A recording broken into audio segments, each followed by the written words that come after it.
Не надо. Мы в первом веке приняли христианство. В первом веке приняли христианство. Андрей Первозванный поставлен нам епископом.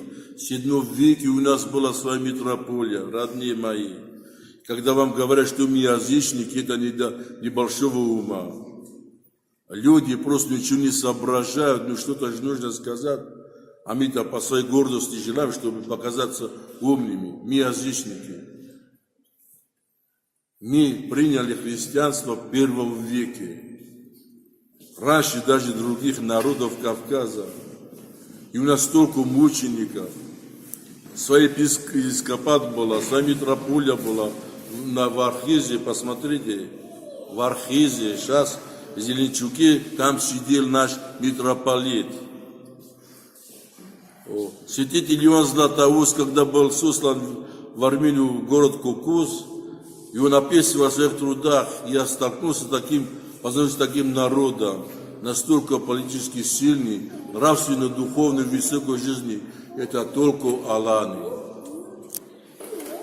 И сегодня что получается?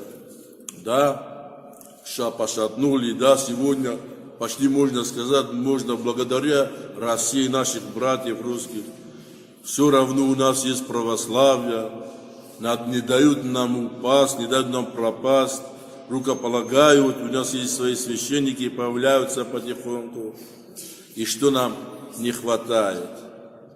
Не хватает только рассудительности. Рассудите, подумайте еще раз хорошо. Поэтому, родные мои, нам сегодня то, что предлагают всякие вероучения, всякие это, помните, не поддавайтесь.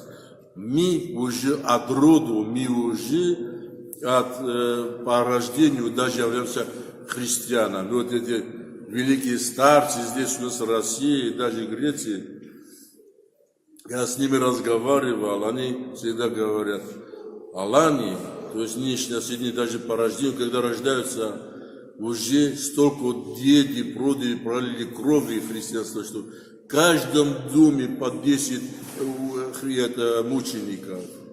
И благодаря этих моих молитв мы являемся уже рожденные христиане.